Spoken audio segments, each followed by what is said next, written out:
What up, everybody? This is the Dr. Football Ultimate Patriots Podcast. I am your host, Dr. Dennis Tien, recording remote tonight from my real live medical office, but we're not talking medicine. We're talking football. We're talking the New England Patriots, and we're talking that sweet win on Sunday. Joining me, as always, the CEO of Hedge Better, Justin Fine. Justin, man, how does it feel to finally have not just a victory, but a nice victory, a nice looking victory? Yeah, it feels good, especially because this was one of those games where we said, we should win. We are the better team. And I think the sign of a good team is always being able to win games that they're supposed to, beat up on bad teams when they're supposed to. The Panthers came out, scored in the opening drive, and I think we both were kind of thinking to ourselves like, oh crap, like what's about to happen? And very quickly they settled in and they proved they were the better team. And they had a great week. They look great. Yeah, I mean, yes. Well, let's kick it off right with that, because I have an opening take about this, and that is very simple, Justin. That, in my opinion, the Patriots leveled up on Sunday. The Patriots leveled up, in that there is still a long way to go for this team. They are not a Super Bowl contender, we don't think. They may not even be a playoff team, but I think we saw the last 2 years a football team that was the bottom of the barrel in this league. Totally. And I think after that Raiders game, we were all kind of questioning and shaking our heads and being like, has this team really improved? Are they still in that bottom tier of the NFL with your Jets and your Giants and your Browns and your Titans and your Panthers? And I could name a few more. And I think the Patriots did what they were supposed to do. They showed that they are no longer in that bottom tier. Maybe they're still a below average team, but they leveled up on Sunday. That's what I think. I would agree with that. I do think they leveled up. I think, let's not forget, I know this team is 2-2. I know there's a lot to still be desired, but this is a team that I think could and should, for all intents and purposes, be 4-0. You know what I mean? They should have beat Pittsburgh. They should have beat the Raiders. They were in command of I think both of those games. So you're looking at a 2-2 team, and they got question marks, but this could very easily be a 4-0 team that the rest of the NFL is sitting there and going, wow, what a surprise, what a bright spot. So I got high hopes for this team. I think they can continue to get better. Again, beating up on good teams is a positive sign. And I just think this team is a little bit better than their 2-2 record. Some teams are better than their record. Some teams are worse than their record. Some teams, their record is reflective of where they're at. I think this is better than a 2-2 team. I mean, other side of the coin on that, just to kind of play the other side, they really could have lost and arguably should have lost in Miami. So I don't disagree with what you're saying, but I just bring it up because you could kind of, spin it either way if you wanted to. But I mean, look, I think the Patriots are a better team than the Raiders. I don't know how they lost that game. They just weren't quite ready yet, I think. I mean, the thing you got to remember, and we said this, I think, almost every episode of the podcast, and I know last week, this was a total gut job. Gerard Mayo and Bill Belichick left very little to build off of for this franchise. Very, very little. So for them to come out and not hit the ground running in the first month of the year, I don't find that surprising at all. I think that Vrabel is still building his program. But if we're going to step back and see the big picture here, at the end of the day, I think all of us would be pretty happy with 2-2. I do agree that you're sitting there kicking yourself saying, damn, they could be 3-1 if they could have just held on to the football. Right. But at the end of the day, 2-2, pretty good start for this team. They've been a team that started very slow the last few seasons. They have. And, I think we've alluded to this the last few weeks. I know they're 2-2. I know we're sitting here still talking about a couple games that they could have and should have won.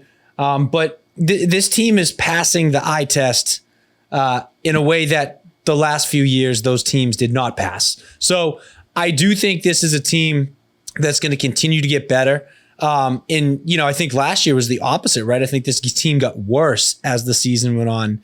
And this is a team that I think is going to keep getting better. And from what I've seen, they are getting better. Other than some errant fumbles last week, they didn't play an awful game, right? It was just isolated mistakes.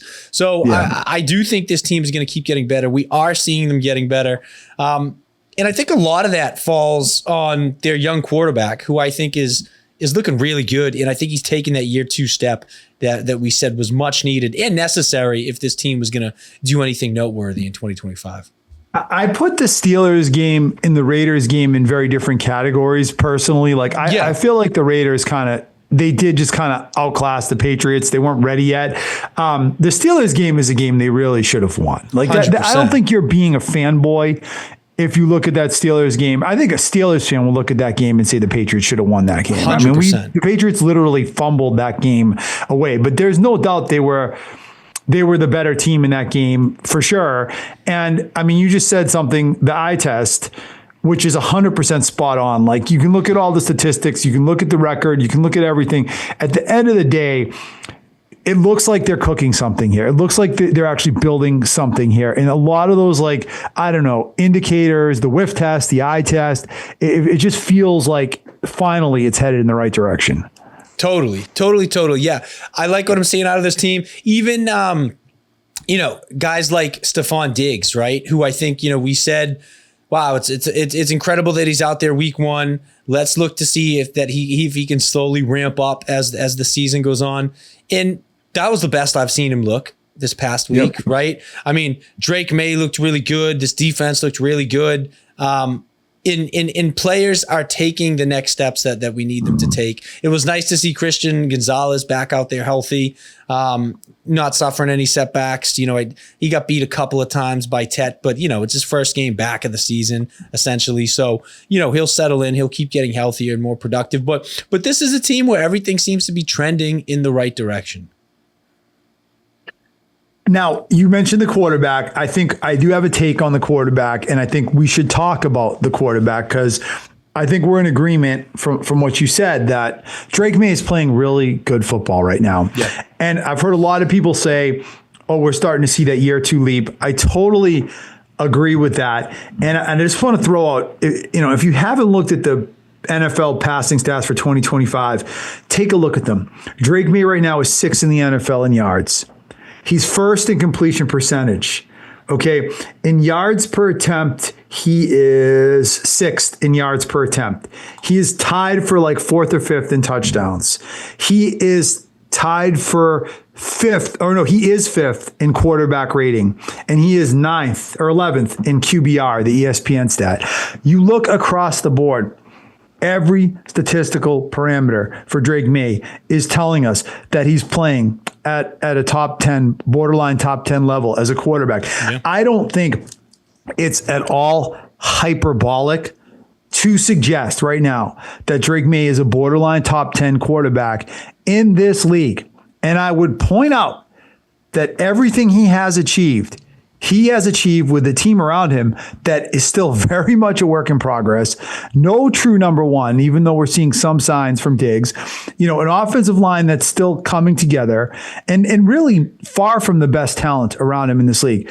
But this kid, he's dynamic. He's a playmaker. And if he can just stay within himself, I really think he's showing us he is at least a top 10 quarterback in the NFL. Yeah, I would agree with that 100%. And I think another thing to point out too is, and I know you could play devil's advocate and say that, well, he upgraded in both situations, but let's not just gloss over the fact that, coming into year 2, expecting him to take this league again, he upgraded, but he's working with, for all intents and purposes, a new offensive line, right? He has three new guys out there in the offensive line, and he's got a new offensive coordinator, right? And we can sit there and say that he's in a better spot with his OC. He's in a better spot with his O-line, but there's something to be said for improvement through inconsistencies and change, right? We've seen a lot of quarterbacks, I think, suffer setbacks when they go through a revolving door of linemen and OCs. That's something that can really disrupt a quarterback's progression, and I think their development. And I love the fact that Drake May is still He's adjusting to a new offense. He's adjusting to new guys up front with him, and he's still taking that jump. Again, I know there are improvements in both, but change isn't always easy in the NFL. Well, yeah, and I think you're 100% right, because and let's not forget that everything that happened last year was a huge misstep. It was a huge false start. This is not a situation where, like the Bears, for example, where they've made all these aggressive moves and good decisions to support and surround their young quarterback and get the best out of him. Last year was a nightmare for him. And I think that, the fact that he has come out in year 2 and looked this good at the start of it is really a huge encouraging thing. Totally. Yeah. He, and it's not easy. We've seen a lot of guys, maybe flash their rookie years and take a step back. I mean, we didn't even have to look too far outside of Foxborough for that, right? I mean, we saw Mac Jones come in his rookie year, lead them to a wild card spot, look promising, and then totally revert every year, subsequent. So, I think what we're seeing is very encouraging. And most importantly, too, I think he's got coaches now that will set him up for success. And I don't think we're going to make the same mistake. I think we're going to continue to add talent around him. I think we're going to continue to build that offense, add weapons, add to that O-line. I think this organization is showing a commitment now to improving that situation for him. And I think it's just going to keep getting better year after year.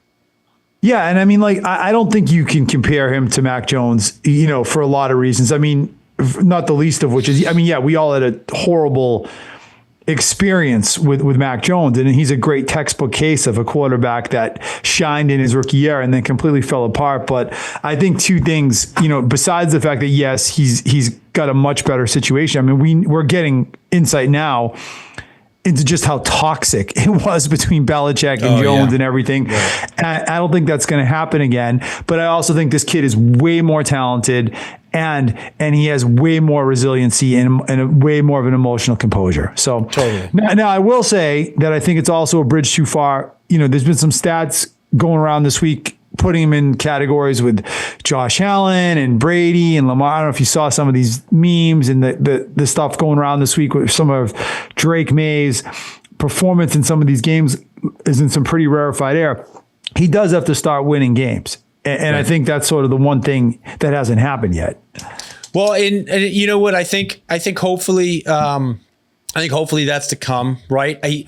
He's got a fantastic opportunity. I mean, this team has a fantastic opportunity coming up in week 5 against a Buffalo team that, for as highly as they're regarded, the last 2 weeks, I mean, they've looked pretty vulnerable, right? I mean, they almost lost to Miami. They almost lost at home to the Saints, right? 2 of the worst teams in the league. So this is a team that's certainly beatable. And this would be an absolutely perfect time for this Patriots team to get one of those statement wins and take that next step.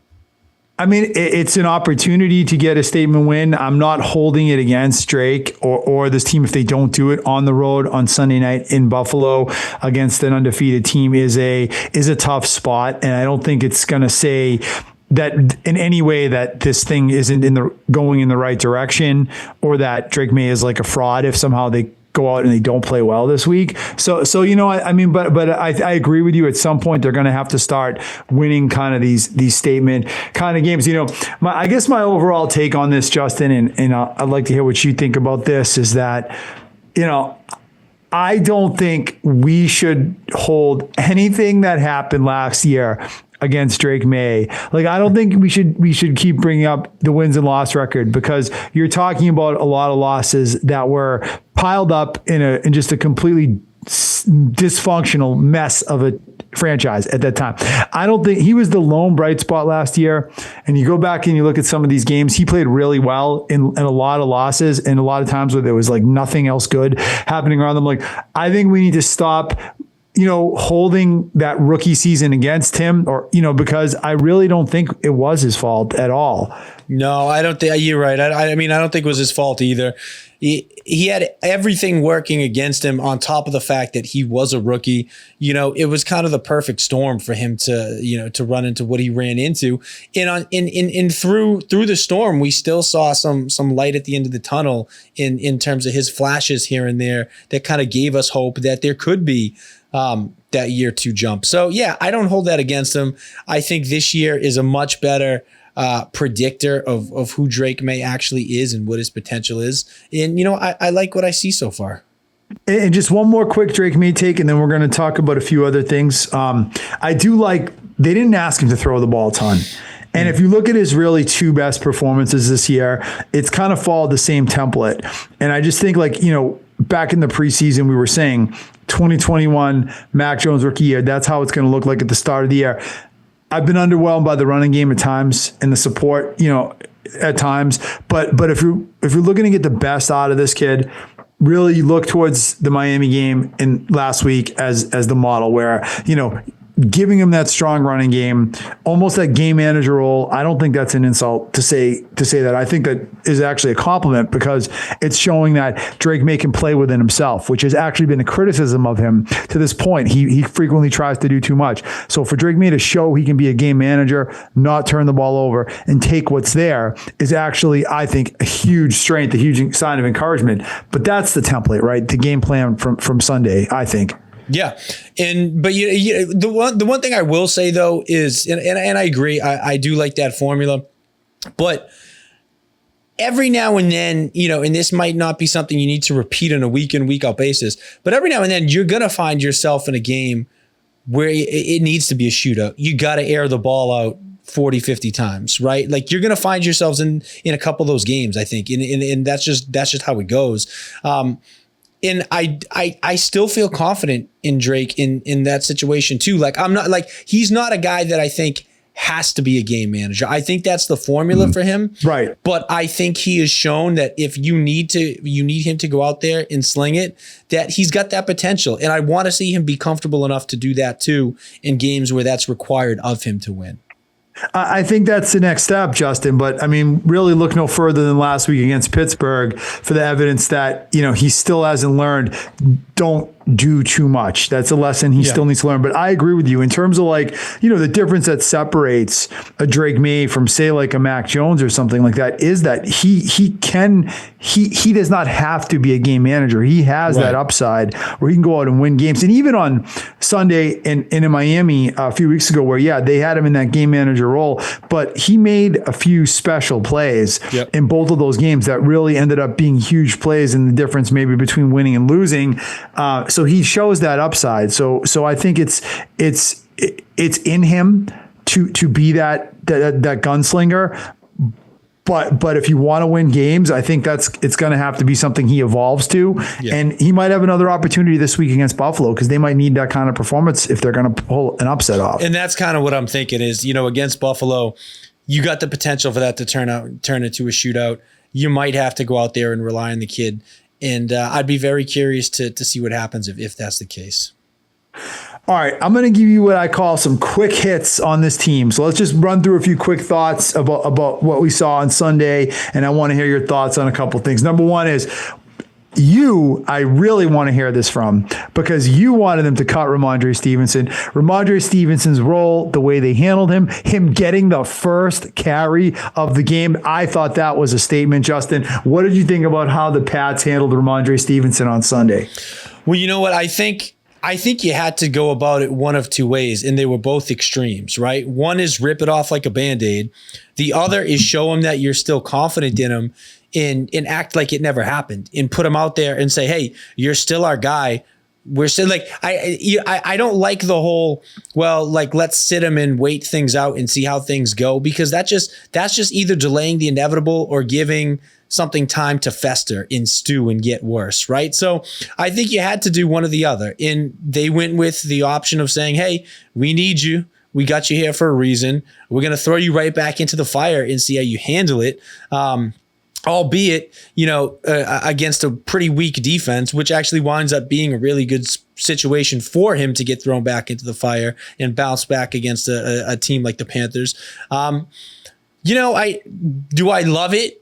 No, because I still think that those mistakes are going to come back. Rhamondre Stevenson is a guy who he's not consistent, right? He's got games where he's great and games where we say, oh, this guy is fantastic, or he's underrated, he's this, he's that. And then we got games like last week where we're so frustrated with him and want him out of town. And I just don't think those games are going to go away. So yeah, you know what? He came back, he bounced back. He had a good game.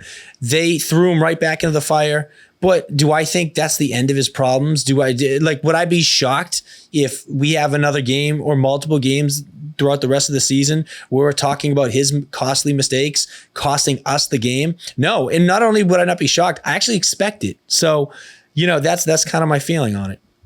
I think, as I said, I think it was a huge statement. They gave him the ball in the first carry. Yeah. It was like, let's rip the Band-Aid off. Let's get it over. Let's get him the ball. Fine. That's the direction they're going with it. Did you notice they didn't give him the ball in the red zone? They gave it to Henderson and they gave it to Antonio Gibson. They scored rushing touchdown. Stevenson didn't. So, I guess my thing with Stevenson that I'm wondering right now is, can he be a dynamic playmaker and protect the ball? Can he do both? If he has to run around with two hands on the ball, does he lose some of his explosiveness because he has to protect the ball? Can he be the guy that makes plays and also, protect the ball? I think that's very much a question for him right now. So it will be interesting to see what his role is going forward. I mean, again, I was underwhelmed by TreVeyon Henderson. I thought there were opportunities for him to make plays. I'm thinking of one screen pass where he probably had one guy to beat to maybe turn into a big gain and maybe a touchdown, and he ran out of bounds. I don't know if you know that play. I think it was in the second quarter where he was on the sideline running up on the visitor sideline, and he cuts in. He might have been gone, and instead he runs out of bounds. So I feel like Henderson is still very much learning the speed of the NFL games. He took another holding penalty again as well. So they probably need Ramondre, which is why Vrabel has not wanted to abandon him. But it will be interesting to see the role as it moves forward. Okay, next topic. Look. Is anyone talking about Will Campbell's arms at this point, 4 weeks into the season? Because I think this guy has been really not only good individually, but really a stabilizing force on really the whole line. Total. I mean, look, rookie left tackle. Got he's got some doubts, coming in. He's got high expectations for where he was drafted, his draft capital, but also doubts because of some of his measurables. Which again, I think we both said that did not bother us at all. A quarter of an inch, come on, miss me with that. I'm not worried about a quarter of an inch in his arms. But he's held up great. I know he had a couple of sloppy penalties in the first few games, but I mean, it's just a rookie. But as far as his gameplay, right, his stability on the line, he's been really good. Would you even say he's better than you expected? Yes, I would. Yeah. I would say he's better than expected. And I had high expectations for him, but I think at times he's shown that he can be actually like a dominant tackle right from the get-go. Yeah. And there have been a few bad moments too, here and there, which I think is expected for a rookie. But I'll say this, I mean, he's 4 games into his career. He is a rookie, and he has been no worse than an above average tackle. Exactly. And I think there is still a lot of room to grow for him. Yes, there is room for him to grow. I expect by the end of this year, he will be playing at a Pro Bowl or near Pro Bowl level. I really like the fact that this guy has come into a very unstable offensive line. Well, let's face it, it's not like he's the final piece or got a bunch of veterans around him. He's lining up next to another rookie. And I love the fact that he's been able to come in and at least show respectably. I think that is a huge encouraging sign for Will Campbell. It's super encouraging. And I mean, look, I think if we're going to talk about Will Campbell, I think I got to give a shout out too to Wilson in Morgan Moses. I personally thought Morgan Moses was going to be somebody that by week 2 or week 3 was out for the season, right? I thought he was just there to be like a locker room presence, a veteran leader. He looked old. He looked slow. I did not think that guy was going to hold up. And he's been good. And also Jared Wilson, who was a center, he's now playing left guard right next to Will Campbell. So you got 2 rookies on the left side of that line. He's held up really well too. So all 3 of your new pieces, have come in and played really well and held their own. And I believe who's playing center right now for them?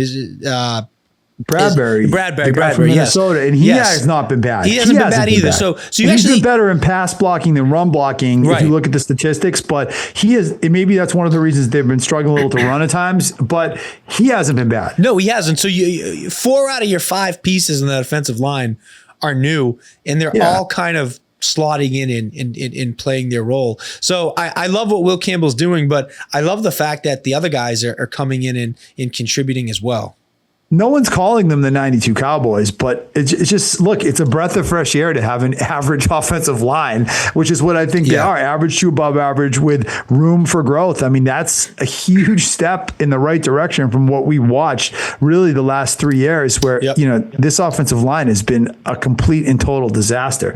I like, Justin, also what I saw from Stefon Diggs on Sunday. And lest we forget, when they signed him, none of us thought he would even play in the first month of the year. So I feel like with him, it has been a gradual progression in his role. And I think on Sunday, we saw for the first time playmaking ability. And I think that's going to increase. I feel like he's going to have a big game on Sunday against Buffalo. And I want to take him to score a touchdown on DraftKings, by the way, because I feel like his first touchdown will come. Yeah, you stole the words from my mouth. That's a huge revenge game. He's looking forward to that. He's coming off of his best game in a Patriots uniform. I love for him to score a touchdown this weekend. And look, if the Patriots want to beat Buffalo, they need their playmakers to step up. And he is a playmaker. You know what I mean? Like you need a big Stefon Diggs game against what I consider to be a below average Bills secondary. The Bills defense, their bread is buttered, their front seven, right? They're a good front seven, but that's not a strong secondary whatsoever. And I think Drake May can actually take advantage of that. And I'm looking for Stefon Diggs to have a big game, a big revenge game, and like you said, go out and score and be a difference maker. I think that is where he is headed. I think he's headed to being a difference maker. None of us thought he was even going to see the field, and I think he's already good. I thought on Sunday was a huge step for Christian Gonzalez. I thought it was really kind of like a best case scenario because, obviously to beat a team like Buffalo, you need this guy at 100%. Yeah. He didn't have training camp. He hadn't played to this point. I thought it was super important that Gonzalez was able to come in and get some reps, and it was a nice soft landing spot for him. Very soft landing. Didn't have his best game. No, he didn't have his okay. He didn't have his best game, but the most encouraging thing was just the fact that he didn't have any setbacks, right? So you hope that he can just get healthier and better from here each week. And like you said, you need a guy like that to go up against this Bills team because you're going against arguably one of the most dangerous, if not the most dangerous offenses in the NFL. Josh Allen has been playing out of his mind. James Cook is having his best year. He's arguably the best running back in football right now. Yep. So, you really need, you're really going to need that defense to step up, and you need your number one cornerback out there healthy. Not even necessarily 100%, but I'll take a 80 to 90% Christian Gonzalez as long as he's out there and available. Yeah, and I mean, look, this week against Buffalo, I'm not even sure who he matches up against or who's really going to be the threat. I mean, obviously Allen is amazing and he's terrific and he makes everyone around him good, but it's not like Buffalo has that clear-cut number one receiver, right? That really is gonna challenge Gonzalez. Like, for example, if you were playing Jamar Chase or Justin Jefferson or something like that, no, Buffalo doesn't have that kind of a weapon. So, I think this is probably another good spot for Gonzalez to kind of ramp it up to get back to 100%. And they will need him to be close to that if they have any hopes of winning this game. Okay, Justin, couple quick more ones. Let's give some credit to Josh McDaniels, right? For 4 weeks in, there was a lot of questions around Josh McDaniels going into this season. Never really won without Brady, supposedly. I kind of push back on that a little because there's Matt Castle and Jimmy G and even Cam Newton, fine. But I mean, let's face it. I mean, McDaniels looks like he's doing a damn good job with this offense through 4 weeks. Yeah, he does. The offense looks good. And you know what? I think too, when you have last year to compare it to, it's like such a breath of fresh air, right? I think this is what the team was missing, like a stable, creative play caller that knows what they're doing, who can get the best out of his weapons and all the guys. And most importantly, a guy that's been there and done that before in this organization. And so I'm really liking what Josh McDaniels is doing. The offense is starting to look better and better each week. And I still don't even think they're at full capacity. I still think he's got some, I think we're going to see more and more. I think he's going to start to open up the playbook even a little bit more as the season goes on. But right now, I like what I see, and I think he's getting the most out of what he has. Yeah, I 100% agree with that. And then lastly, Justin, let's just take a second to look at this Buffalo game this week and what will it mean for this franchise if they were to somehow pull off a win this week? First of all, is there any prayer the Patriots win this game, Justin? Yeah, you know what? I don't like to say this. I actually think the Patriots are going to play good enough to win, but I don't know, maybe I'm just PTSD at this point. Maybe I'm just, clinging on to the past, but why I see a Borregales missed field goal or a Ramondre Stevenson fumble, being the difference in the Patriots playing good enough to win, but just making a couple of mistakes and shooting themselves in the foot. I know that's been the MO of this team in years past, and hopefully we're dealing with a different caliber team right now. But I do think the Patriots are good enough to win. I think they're good enough to beat this Buffalo team because the Saints and the Dolphins almost did. And I think the Patriots are a hell of a lot better than the Saints and Dolphins. Well, that's exactly it. And look, I like this Buffalo team. You want to call them the favorite in the AFC, fine, no arguments from me.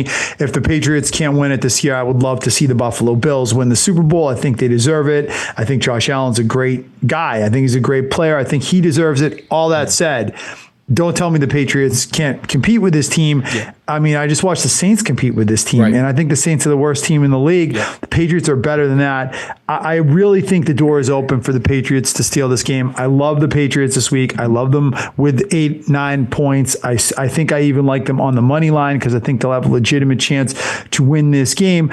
I point to last year. Look, that game in Buffalo in December, the Patriots really should have won that game. And that was a mess of a version of this team. But Drake May made enough plays and they almost stole that game. I think they come in more buttoned up. Vrabel's hallmark in Tennessee, as you might know, Justin, was winning as an underdog. That was what he was known to do. So I think, as we said in the preseason, they're not going to back away. Vrabel's attitude and his resiliency and his toughness is going to rub off on them. I don't think they're going to be intimidated to go into Buffalo. I don't think they're going to fall apart on the road on Sunday night in Buffalo. I love the Patriots this week. Yeah, I think this is a great spot for them. I think they definitely have a chance to compete and also a great chance to win this game. But let's make no mistakes about it, right? If the Patriots aren't near their best in playing mistake-free football, you're not going to beat the Buffalo Bills, right? You can't have a couple of costly fumbles or a couple of costly interceptions and go out there and beat Buffalo. So or be missing field goals and extra points. This team's going to need to have their stuff together. You know what I mean? They're going to need to try their best to play mistake-free football. And they're going to need to not shoot themselves in the foot. And if they cannot shoot themselves in the foot and not beat themselves, then I think they have a great chance to beat Buffalo. That's going to be the key as always. That absolutely the key going on the road. All right, Justin, you ready to move around the league? Yeah, let's do it. All right, let's do it. I got some medicine to take. I got some victory laps to take. I got some quick takes for around the league that I think you're going to like. Okay. But before I get to any of that, I do want to say, look, can we just get rid of friggin' ties in the NFL? I mean, is there anything less fulfilling than a 3.5 hour football game that you stay up till 12:30 at night for that ends in a tie? There has to be some way to mitigate that. NFL, nobody wants to see a tie. At the very least, I don't know why they cut the overtime down from 15 to 10 minutes. That was the stupidest decision I think they've made in the last decade.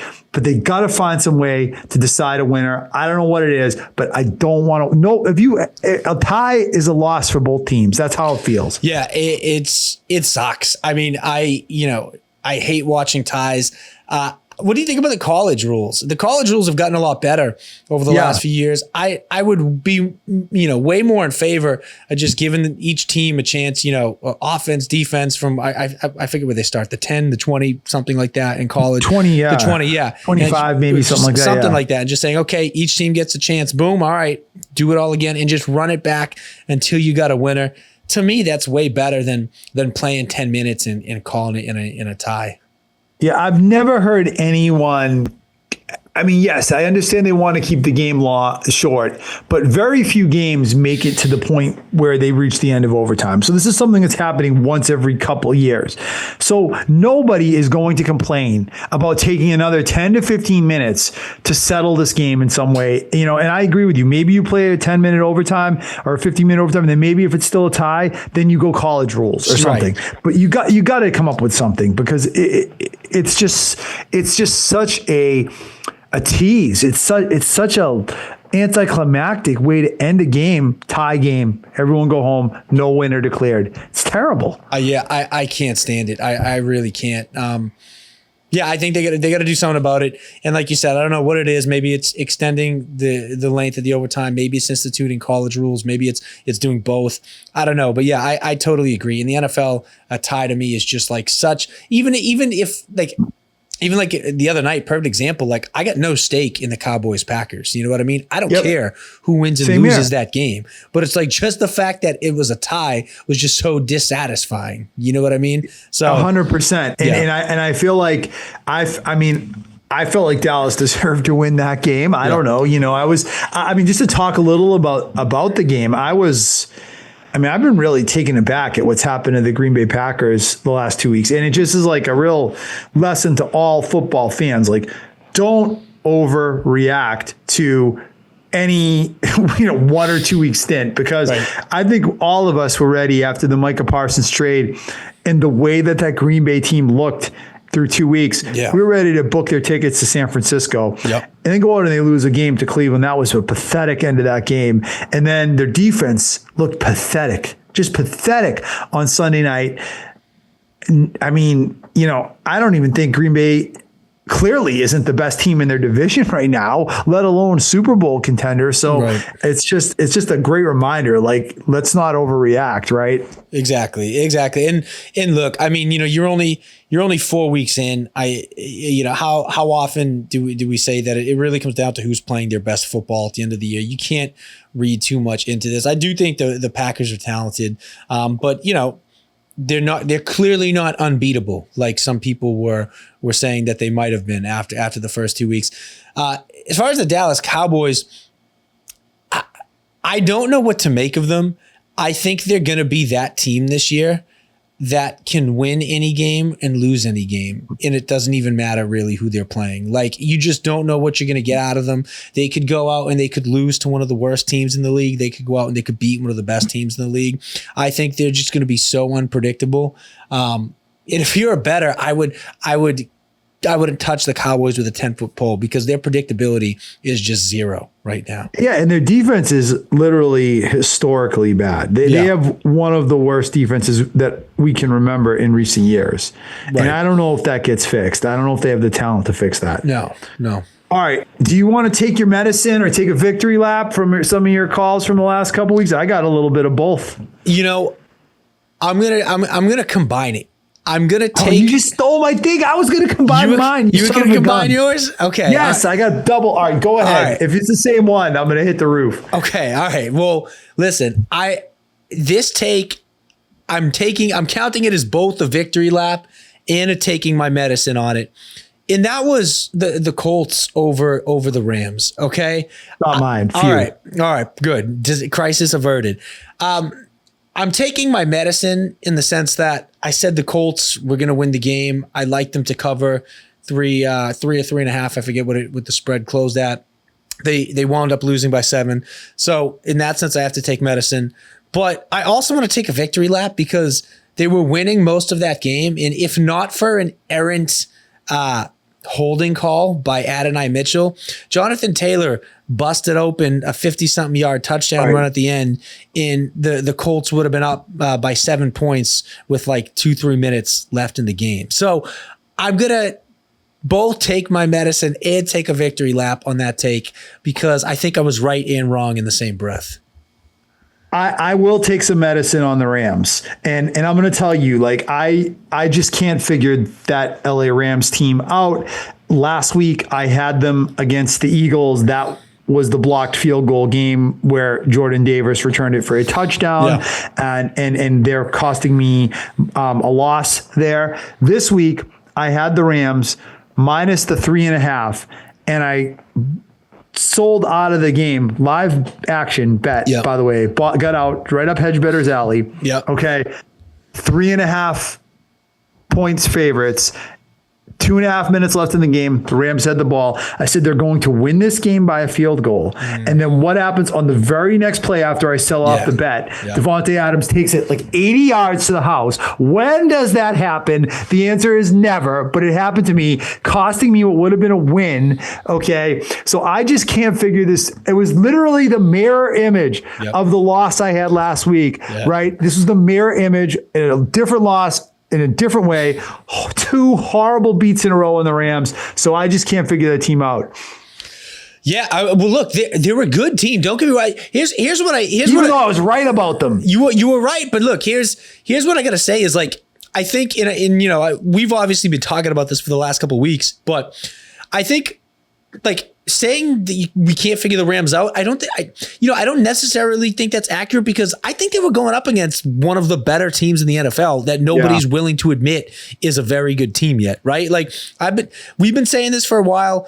The Colts are arguably a top 12, maybe even top 10 team in the NFL right now. I personally think that. And so, for them to take the Rams, who are another arguably top 10, top 12 team in the NFL, to take them down to the wire, I think that was just 2 good teams, given, going blow for blow with each other. In the Rams, they came out at the end, and again, it was the difference between a penalty call, a holding call on the Colts. Justin, the Rams were lucky to get that win. They were really lucky to get that cover. That's the truth. And I watched that game because I took the Rams. And actually, the medicine I was also going to take on the Rams is that, like, I've been betting and thinking about that Rams team like they're one of the best teams in the NFC.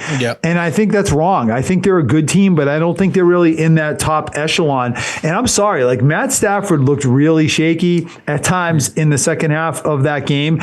And it was really just a bad block by Adonai Mitchell, and then really dumb luck and a blown coverage assignment at the end of the game that got the Rams that cover and that victory. But look, I think the Rams make the playoffs. I'm not saying they're a bad team, but I'm going to stop thinking about them like they're this hidden gem of, like, oh, they played the Eagles in the playoffs blow for blow and probably win that game if it's not in the snow. They're maybe the best team in the NFC, sort of hiding and underrated by the football viewing and betting public. I'm going to stop doing that because I think they've proven that, no, they really are. They're like a wild card team. Yeah, they're better than average. They're not the best. But one thing I will say about the Rams, and I know we all acknowledge that this player is good, but it might be time to say that Puka Nacua might be the best receiver in football. Oh yeah. And I don't think that's an overreaction. I mean, that guy is good. Like, he is really good. And I think a lot of people might have thought, like, okay, he had his chance to blow up when he was playing with Cooper Kupp, and Cooper Kupp was the number one focus, and he kind of got to run rampant, and he was defense's second priority. But this year, he is showing that he is, I think, the best receiver in football right now. Well, yeah, but Justin, also to that point, it doesn't hurt that Davante Adams is still showing that he has a lot in the tank. Absolutely. And who made the big play at the end of that game? It was Adams. No, it was Atwell. It was Tutu Atwell. Oh, it was Tutu Atwell. I'm sorry. That was actually his first, Tutu Atwell's first catch of the year, I believe, was that touchdown. Wow. Yeah. Wow. So, but Adams has been good. He's been very good. Year, and I think that helps Nacua open things up for Nacua. Yeah. Yep. All right, I'm going to take some medicine and a victory lap. I had the same idea you did. Totally different situation. Totally different take. The Jacksonville Jaguars. Okay.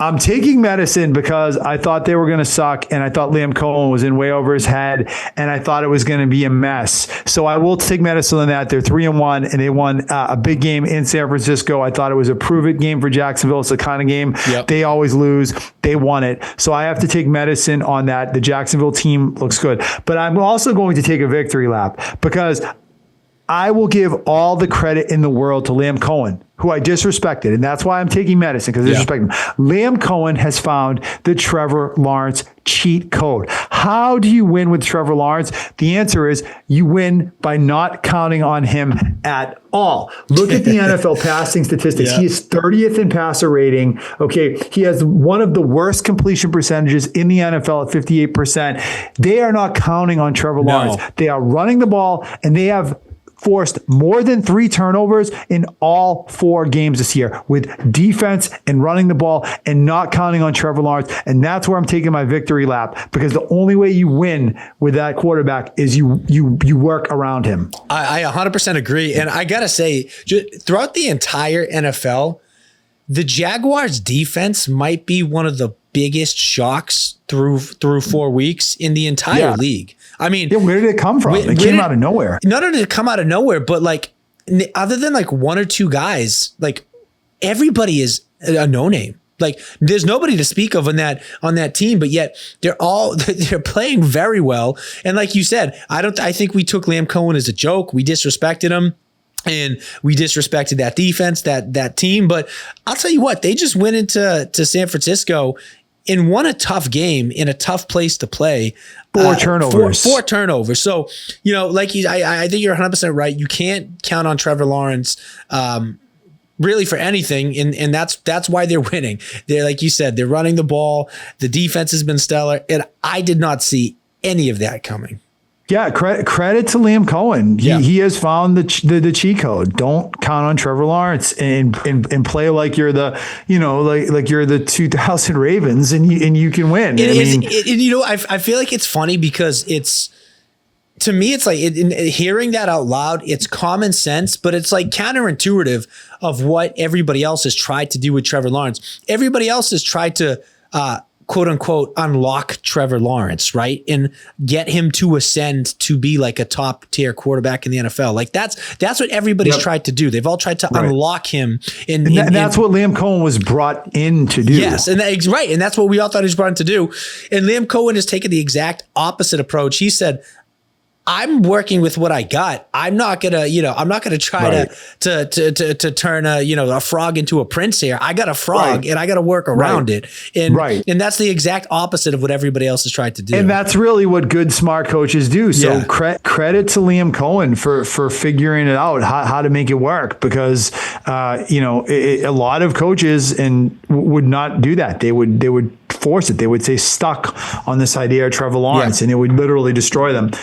Okay, one more victory lap, very quick, Justin. Then we're going to get some quick hits around the league.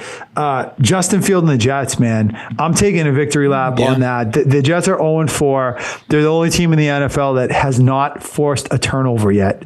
That's crazy. How do you play 4 games and not have a turnover? No surprise that they're 0-4 given that. Playing for their season last night, again, came up short in the end in Miami. Justin Fields, I think, is showing and really completely slamming the door on anyone that had any belief that he could be a starting quarterback in this league. He's not. He just doesn't throw the ball well enough. He has amazing talent with his legs, and you saw that last night, but he's not a passer, not a good enough passer. There is a lot of talent on that Jets offense, so there's really no excuses there. Justin Field and the Jets look like they're stuck in that bottom tier of the league for sure. Yeah, and I actually was of the mindset that the Jets, I didn't think they'd be a good team, but I thought they'd be a better team than this. I thought they'd be better than Miami. I thought they'd find a way to win like 4, 5, 6 games. But they're really struggling. And I thought, defensively, they have some players. They got Sauce Gardner and a couple other players on that defense that are worth speaking about. Aaron Glenn is a defensive guy. I thought the defense was going to be better than that. Especially, week one, they took the Steelers down to the wire. They probably should have won that game. So, I had some false hopes for the Jets, but yeah, they've been awful. And look, I think it's great for the Patriots. You got the Jets and you got the Dolphins, two of the worst teams in the AFC. Right. It's leaving the door wide open for you, Yeah. If the Patriots don't come in second in the AFC East, like shame. Right. All right. I'm going to give you some quick hits around the league. Let's just go through a few things quick before we wrap up this episode. Justin, I don't know what the Eagles are proving. Are they proving that talent trumps everything? Are they proving that there's more than one way to skin a cat? For a team that's won 21 out of 22 teams, they're still fighting. The coach still looks like a yutz half the time. Those star receivers on social media bitching about not getting enough targets when they're 4-0. I don't get it, but somehow they still keep winning. They're still the best team in the NFL. Justin, what are the Eagles showing right now? Honestly, I think they're just showing that they're talented. Like, that's really it. They're talented. Like, this is a team that is stacked for all intents and purposes. The defense, and here's the other thing too, is the front seven of that Eagles team is fantastic, arguably the best, if not one of the best in the NFL. And I don't think there's any argument about it. Yeah, right. And I think everyone has said, the weak point in this Eagles team is their secondary. If another team's going to expose them, it's going to be their secondary. Well, look, you're 4-0 and you've beaten the Chiefs, you've beaten the Buccaneers, you've beaten some good teams. You know what I mean? So clearly even their weak spots haven't come back to be a problem yet. And you're still in on offense, you're trotting out a top 3 offensive line, a great, a really good quarterback, and arguably one of the best 1-2 punches in football at the receiver position, and arguably the best running back in football. So you know what? They're still talented, and I just, I will say though, I don't think this Eagles team is impervious to one of their classic stretches at the end of the year where they could drop like 3-4 games in a row like they've done in the past, right? Like they're in a groove right now. They're still, I think, riding that high, that Super Bowl wave.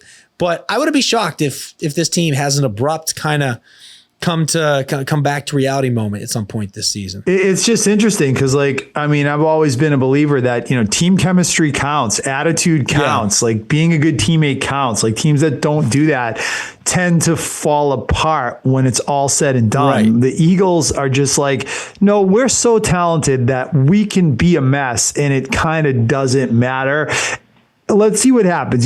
This team is talented enough that they could and should win multiple Super Bowls. So maybe if they don't, we'll look back and say, well, if they were better teammates, if they had a better culture, they would have gotten more out of this exceptional amount of talent they have. But it's just funny to watch a team that has won like 21 out of the last 22 games, bickering on social media. It's just like, it's really weird. Yeah. All right, next one. Did Jackson Dart just save Brian Daboll's job this weekend, Justin? Agree or disagree? I agree. I think, to me, I think we're looking at almost like a Drake May situation where I think it's kind of egregious that he didn't start from the beginning of the year. Like I didn't really get it. I thought the kid was talented. The kid had plenty of experience in college. And your alternative was Russell Wilson, a guy who was just proven, he's been kicked out of like the last 3 organizations that he was a part of. And so if you were Daboll, who was clearly in the hot seat coming into this year, I just didn't understand how you don't get Jackson Dart out there as soon as possible. I mean, credit to him for doing it in week 4 and not digging his heels in. But Jackson Dart looks good, man. Like he looks good. If I'm a Giants fan, I feel good about him. He's got that swagger, he's looking like he can be a dual threat quarterback, right? And I think that they hit on him. And like you said, I think he might have just done enough to save Daboll's career. I mean, I'll say this. He didn't do much on Sunday. He had a great touchdown run. He completed 11 passes for 140 yards. So I don't think by any means the book is closed on Jackson Dart, but no. I mean, I think why he saved Daboll's job might be because he's showing that he's a young quarterback with potential. And I think that if you have a proven coach that's good with quarterbacks, and you obviously want stability as you develop this guy. I think that's going to be the best chance for Dable to retain that job going into next year. Now, what's the argument against it? How about your boy in Indianapolis, Indiana Jones, right? And Dable, for all he did for Josh Allen, he certainly didn't do much to save Daniel Jones. So I'm not sure which way this goes, but it will be interesting to see.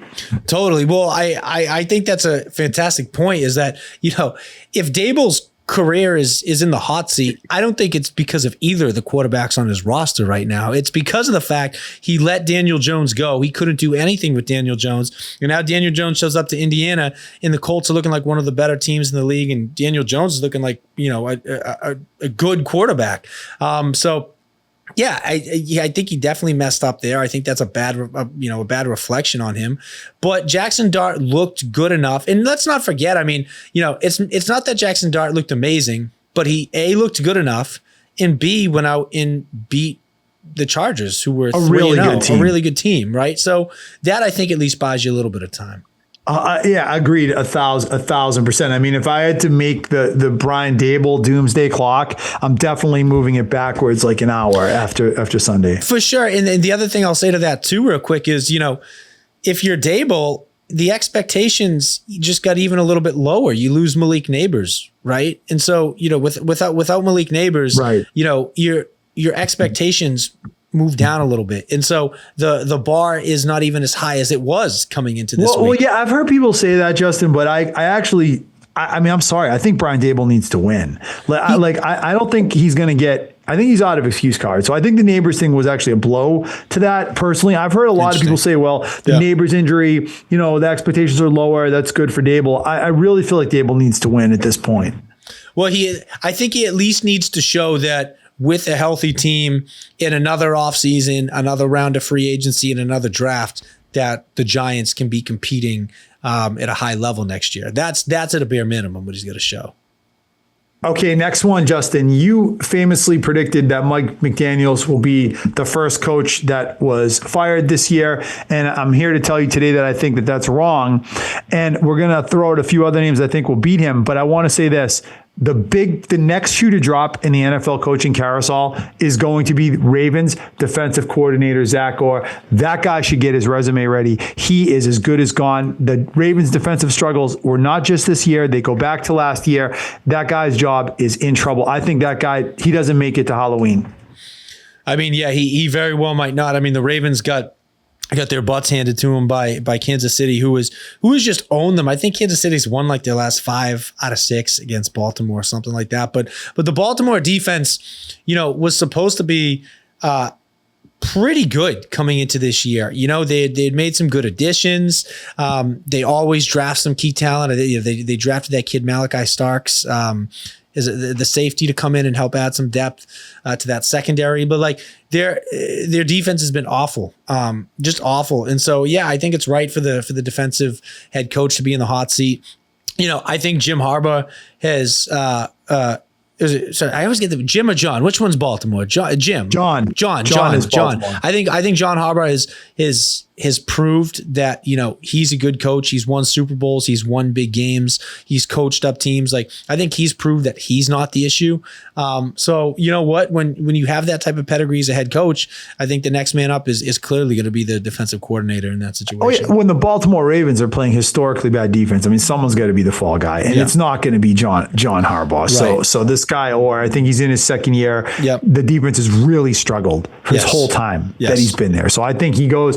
The other two names I'm going to give you are that I think will get fired before McDaniels. The guy from Tennessee, Callahan. Brian Callahan. I don't think he makes it to Halloween. He looks pretty bad. In not only did it's pretty damning when your rookie quarterback comes out and he basically says without saying that there's something wrong with this team, right? And that's an indictment in the head coach at that point. He basically said it without saying it. And not only that, but do you see that the press conference the other day? You got no fight with the reporter or something? Exactly. The reporter basically asked him, hey, would you characterize resilient or something to that effect. And, he kind of just was like, I'm not answering that. Blah, blah, blah. I know what you're doing. Right. I'm not. And it's just like, this guy is clear. And the other thing too, is he came in supposed to be a good play caller, a good game manager. And he just gave up his play calling duties. So that's another thing. Right. Exactly. Gave up the play calling duties last week. So and the offense was no better, by the way. And then the other one, Justin, is the one we just saw, Dave Canales in Carolina. I think that guy is I mean, maybe he makes it to Thanksgiving. I don't know, but like I feel like he's someone too that he's not making it to the end of the year. Yeah, you know what? That one's tough because again, like Bryce Young to me is just one of like the craziest quarterbacks to try to get a read on. I mean, they'll go out and they'll beat the Falcons by 30 last week, and like Bryce Young will look okay, or like he'll have a stretch like he did at the end of last season where he looks pretty good, and you say, all right, he revived his career. And then like they'll have games where you just say to yourself, how is this guy even on an NFL roster? You know what I mean? And so if there's any saving grace for Dave Canales, it's the fact that he's working with Bryce Young. That can be the only thing that I would say to that. I see a full cleaning of house for Carolina this offseason. Yeah. Full new quarterback, new coach, new everything. Okay, Justin, team no one's talking about that will make some noise. What do you think? A team no one's talking about that will make some noise. I got one. All right, you go first because I'm going to think the on Seattle that for a second. Seahawks. Sure. The Seattle Seahawks are getting no respect at all. Sam Darnold, that defense. By the way, the defensive coordinator from the Ravens, now the head coach of the Seahawks. Yeah. Obviously, Baltimore's missing him. Seattle's playing well. I'm telling you right now, like that's a good team. That's a good team, the Seattle Seahawks. Yeah, no, I like that. Team no one's talking about. I'm gonna say the Atlanta Falcons. I like the Falcons, and I know that this is controversial because they just lost last week by 30 points to Carolina. I think that was a fluke. I actually really like this Falcons team. They came out and they beat Washington this week. I like them. I think they have a good defense. I think they have playmakers. I think it all comes down to Michael Penix's ability. But I'm higher on this Falcons team than a lot of people are. Yeah, I mean, I don't see it. I'm not going to lie to you. I know a lot of people don't see it. A lot of people don't. I'm not sure about Penix. I really feel like if you look at Penix's body of work to this point, it's been a struggle for him. So, and I mean, let's see what happens there. Okay, Justin, agree or disagree? The Vikings made a huge mistake by not re-signing Sam Darnold.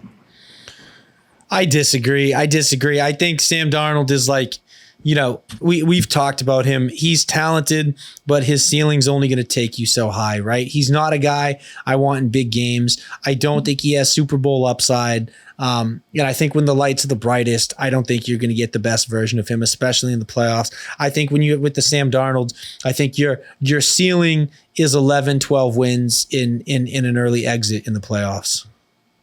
I don't know. I'm looking at this Minnesota team. They won 14 games last year with Sam Darnold. He threw over 30 touchdown passes. He's gone to Seattle. They've gotten off to a good start. He looked terrific on Thursday night against Arizona. He looks like a different quarterback than he did when he was with the Jets. They put all their eggs in J.J. McCarthy's basket. The kid can't stay healthy. He had a nice win in week 1, but he really hasn't proven much beyond that. You're looking at Carson Wentz now, and you're losing games. He stinks. He's not doing anything for you. Sam Darnold brought stability to that position, and I thought had a lot of success. Yes, I know he's not got a Super Bowl pedigree, but to me, I really think they should have given more thought to sticking with him. I think they may regret that. Okay, next one, Justin. Should the Cincinnati Bengals be better than what they are, even without Joe Burrow? No, because I think we're forgetting just how good Joe Burrow is. Joe Burrow was arguably the MVP last year. He's a top 3 quarterback in the NFL. And he's what makes that offense clicks. He's what makes that offense go.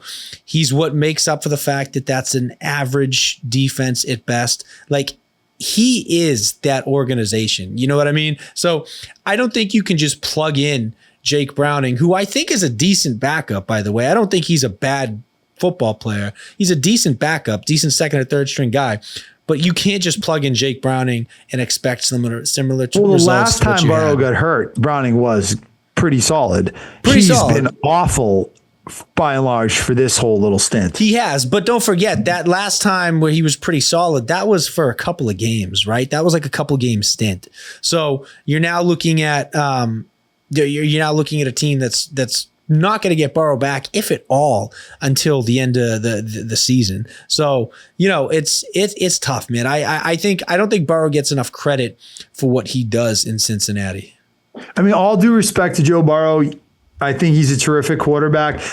I thought Jake Browning was one of the best backup quarterbacks in the league going into this year, and I've been disappointed with what I've seen from Cincinnati in the last few weeks. I really have. I think they should be better. You have T. Higgins, you have Jamar Chase, you have Chase Brown, you have Zach Taylor. I know the defense stinks. They've been pathetic on offense. They can't score any points. They scored 3 last night on Monday night in Denver against a really good defense, granted, but I just feel like the Bengals should be better. Okay, Justin, 2 more really quick ones, then we're going to wrap it up. Number 1, is Tyreek Hill's career over after last night?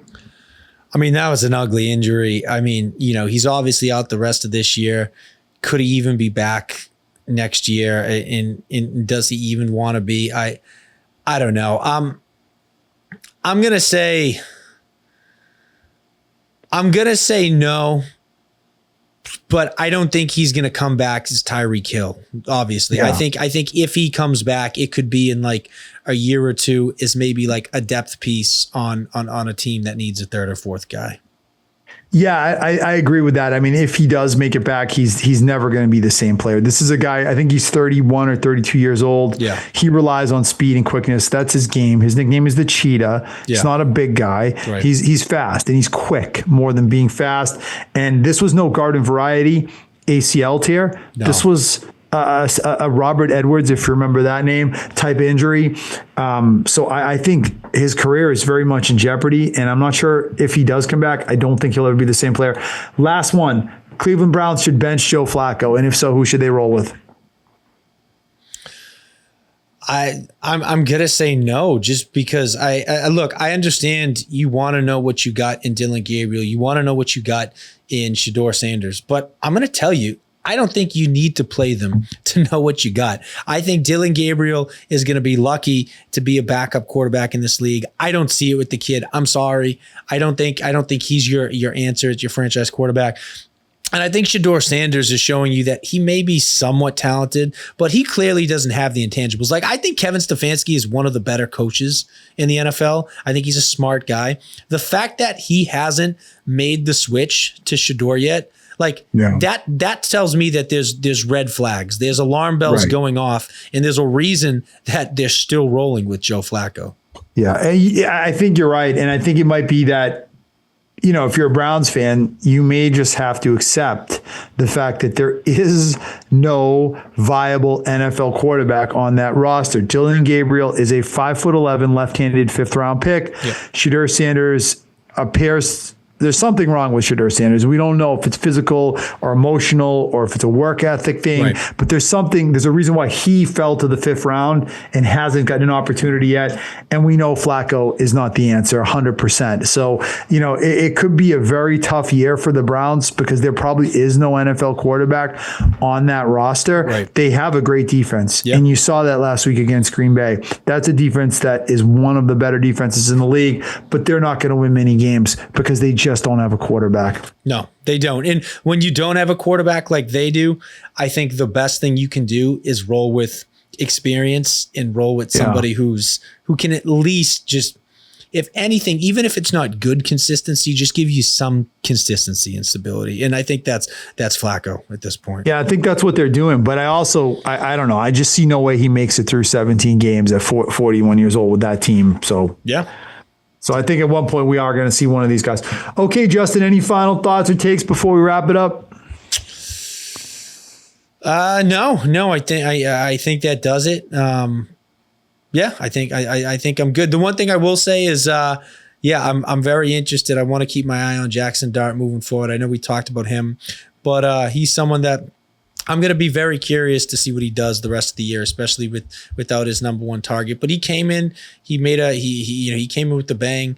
Him and his rookie running mate Cam Scatterboo. I'm curious if the Giants, even if this year doesn't turn into anything for them, which I don't think it will, can they at least lock up their quarterback running back duo for the future? Yep, I think that's what this year is all about for the Giants. Yeah. Okay, Justin, well, we're going to thank everyone that listened to this episode of the Dr. Football Ultimate Patriots podcast. I hope you all enjoyed it. Have a great week. Enjoy this game. Enjoy this game Sunday night. Enjoy the Red Sox playoff run this week. Hopefully that goes well. We'll look forward to catching y'all next week with another episode. Maddie Prisco will be back next week, I'm being told. So we'll have some more from him, and look forward to doing it again. Take care, everyone. Be well.